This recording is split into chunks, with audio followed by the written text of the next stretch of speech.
Greetings, Zimbabwe. This is Change Radio News Review with Shamiso Sebanda, providing you with an update on the by-elections held yesterday in Gutu West constituency to determine the MP representative for this area. The by-elections occurred after the death of Mtonori Rodzi in a car accident a few days before the 23rd August elections. 4 candidates competed for the Citizens Coalition for Change: Ephraim Morudu, a war veteran; Martin Sebastian Mudzingwa, an independent; Robson Kurwa of the National Constitutional Assembly; and John Paradza of ZANU-PF. The day did not start well, as some CCC members were still in the hospital, while others were nursing wounds and reflecting on the violence ongoing since the campaign period started. Recently, CCC members and supporters, including Loveness Kwatidzo and Miss China, among others, have been brutally assaulted by ZANU-PF thugs led by Benson Gadzikwa. On 8 November, the Zimbabwe police arrested 5 CCC youths who were assaulted by ZANU-PF thugs during the time when they were gathered at Chiriga Business Center to guard the venue for a CCC rally the following morning. The 5 victims of ZANU-PF thugs' violence were released on bail on 9 November by a Chatsworth magistrate.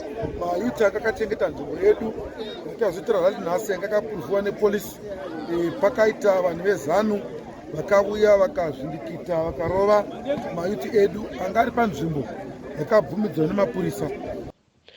On the day of the rally, the police evaded the event and burned all the meat that was donated by Mr. Morudu to feed the gathered CCC supporters. Kechipiri takagadzira mombe dzedu mbiri dzokuti vagari veward 6 vagari veGutu West vazopemberera kukunda kwavakaita 23 August. Mombe mbiri dzodzo nyama yatorwa nemapurisa ikapiswa.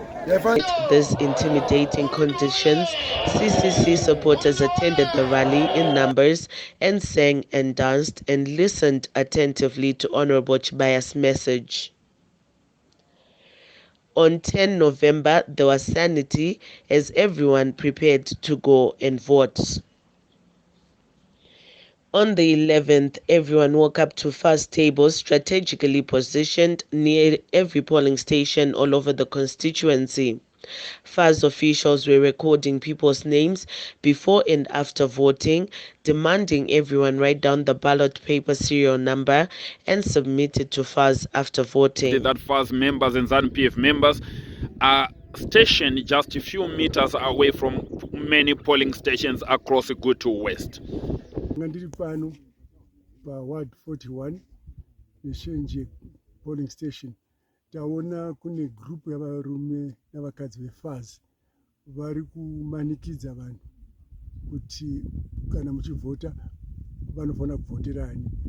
Vanotanga vaenda papolling station votora number papolling station vouya vonyorera munhu paruoko kuti chienda unovhota, kana wapedza kuvhota wodzoka wotiudza kuti wavhotera papi. The consequences of not bringing the serial number were unspecified boredom threats, death threats, and the serial number being used to receive farming inputs. Villagers were left with no option. Polling stations vese vakanyora serial numbers avo emaballot pamaoko. Izvi ndavabvunza kuti vachizviitira chii, vakandotsanangura vachiti vaizonyimwa ma-inputs kana kutevererwa kudzimba dzavachirohwa door to door kana ma-elections akasabuda in ZANU-PF. Outside the polling stations, FAS officials were deployed from all corners. These are some of them: Abel Shumba, ZANU-PF Youth Chair, Ward 41; Mary Maburutse, Ward 41; ZANU-PF Youth Secretary Mai Brandon in dark glasses; and Mai Rurevo, Ward 41 ZANU-PF Chair Lady, who was sitting a few meters away from others.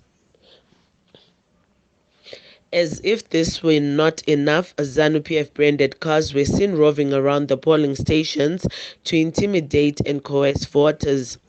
More than 30 cars were deployed at each polling station, and this also contributed to the low voter turnout. As lunch hour approached, the number of assisted voters had miraculously increased. Change Radio observed that by 1 p.m., out of 690 registered voters, 108 were assisted to vote at Bath Farm Nyashenjere polling station. One assisted voter, a teacher, told Change Radio that she could not resist due to fear of ZANU-PF violence. The situation became tense around 3 p.m. when voting was towards the end. ZANU-PF and FARS started to chase CCC roving agents across the constituency. CCC candidate Morudu said some of his agents were no longer reachable and he was worried about their whereabouts and safety as they were chased by people driving ZANU-PF vehicles. Vazhinji roving agents angu atiza, some of them have gone into hiding. Vamwe izvezvi foni dzavo hadzibatika handitosi kuti vari papi nekuti kune mota dzabuda dzeZANU-PF dzichidarika 30 dzachimhanya dzichiita maslogani vachidini vachibiridza mabhera the whole constituency. Saka zvapa kutya kune vose, even the electorate. By the time the voting closed, CCC agents had run away from most of the polling stations as they were threatened with assault and death by ZANU-PF and FARS members. We spoke to one CCC official over the phone. Lloyd Mupfudze ndiri kuno kuGutu West constituency kunova ndo kune by election yedu. Kuno tiri kusangana nedziko yekuti polling agents edu eCCC adzinganiswa polling stations nguva dzekunovharwa polling station kuma7 vadzinganiswa nevatsigiri veZANU-PF zvinoreva kuti imhirizhonga iri kukurudzirwa naJohn Paradza anova ndiye candidate yeZANU-PF. Polling agents haachisiko panzvimbo dzinosanganisira Chiriga polling station iri kuward 6, Kagui primary school iri kuward 20 nekuward 7 hakuchina polling agents. Vazhinji vava mumatondo vachityira upenyu hwavo. CCC and the independent candidate and NCA candidate condemned the elections, stating that it was not fair and lacked credibility because of the stated reasons. The trio refused to sign the results. This simply means that ZEC has failed again to conduct a free, fair and transparent election. Even the 23rd August elections were widely condemned by the citizens of Zimbabwe.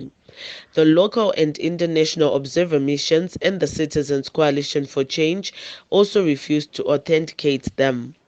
SADC observer missions said the election was held in conditions that breached Zimbabwe's Electoral Act, the Constitution of Zimbabwe, and did not fulfill the requirements of SADC principles and guidelines that govern democratic elections of SADC members. For reasons outlined above in this report, the mission noted that some aspects of the harmonized elections fell short of the requirements of the Constitution of Zimbabwe, the Electoral Act, and the SADC principles and guidelines governing democratic elections of 2021.